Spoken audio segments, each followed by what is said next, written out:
Hi மக்களே வணக்கம். இன்னைக்கு எபிசோட்ல பாண்டிய அண்ணன் இல்லாத வீட்டில் இருக்க முடியாது, நான் எங்கன்னா தேடி கண்டுபிடிக்கிறேன்னு சொல்லிட்டு வெளியே போயிடுறாரு. சோழனும் ஐயோ அண்ணனுக்கு என்ன ஆச்சுன்னு தெரியலையே, தப்பான முடிவு எதனா எடுத்துச்சான்னு தெரியலையே, அண்ணன் எங்க போயிருக்கும், இப்படி தவிக்க விட்டு போயிடுச்சு, எனக்கு ரொம்ப கஷ்டமா இருக்குன்னு சொல்லிட்டு ரொம்ப அஃபெக்ஷனா அழுதுட்டு இருக்காரு. இதை பார்த்து நீலாவும் சமாதானப்படுத்துறாங்க. அதெல்லாம் அழாதீங்க, போலீஸ் எப்படி கண்டுபிடிச்சிருவாங்க அப்படின்ட்டு. பல்லவனும் ரொம்ப அழுதுட்டே தான் இருக்காரு. பல்லவனை வேற சமாதானப்படுத்துறாங்க. நீலா அதெல்லாம் ஒன்னில பல்லவா, அண்ணன் வந்துருவாருடா, அழுவாத அப்படின்ட்டு. எனக்கு ரொம்ப பயமா இருக்குங்க, பல்லவன் வேற ரொம்ப அழுதுட்டு இருக்கான், பார்த்தா எனக்கு ரொம்ப பயமா இருக்கு அப்படின்ட்டு நீலா சொல்லிட்டு இருக்காங்க. சோழனும் பல்லவனை சமாதானப்படுத்துறாரு.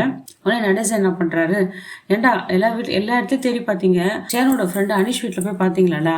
ஏன்னா அவன் தங்கச்சி ஒருத்தி இருக்காள், அவன் தான் எப்போ பார்த்தாலும் அந்த சேரன் கூட வஞ்சிட்டே இருப்பா, ஒரு வேளை அவளை கூட்டிட்டு ராவோட எஸ்காப் ஆயிட்டானா அப்படின்னு சொல்றாரு. இதை கேட்ட சோழனும் கோவம் வந்து, ஐயோ வாய முடியா, வாயில் நல்ல வார்த்தையே வராது, அதை கேட்டுக்கட்ட புத்திலாம் உன் புத்தி தான், எங்கள் அண்ணா அதெல்லாம் பண்ண மாட்டாரு, இன்னும் ஒன்றும் பண்ண மாட்டாரு, நான் அனுபவசாலிடா, எப்படி போகணும்னு எனக்கு தெரியும், போய் அங்கே போய் தேடி பாருடா அப்படின்றாரு.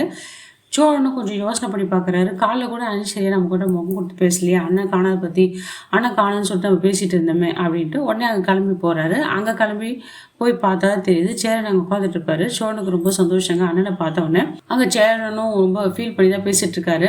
நான் இல்லைன்னா அந்த தம்பிங்களாம் எவ்வளோ கஷ்டப்படுவாங்க தெரியலையே, போ சரியாயிடும், அவங்களே பழக்கப்படுத்திப்பாங்க அப்படின்னு பேசிட்டு இருக்க சொல்ல, ஆமாம் எல்லாம் சரியாயிடும், ஏன் இப்படி பண்ணேன், இப்படி தவிக்க விட்டு போயிட்டே, நாங்கள்லாம் எவ்வளோ கஷ்டப்பட்டோம், அங்கே பல்லவன் ஓயாமல் அழுதுகிட்டே இருக்கான், பாண்டியன் வேற உன்னை தேட்டு போயிருக்கான் அப்படின்னு சொல்லிட்டு அவன் அண்ணன் கட்டி பிடிச்சிட்டு ரொம்ப அஃபெக்ஷனாக அழுதுட்டு இருக்காரு. நாளைக்கு தான் இருக்கு சேரனுக்கு செம்ம டோஸுங்க. எல்லாரும் சேரனை திட்ட போறாங்க. இந்த வீடியோ உங்களுக்கு பிடிச்சிருந்தா லைக் அண்ட் ஷேர் கமெண்ட் பண்ணுங்க. நன்றி, வணக்கம்.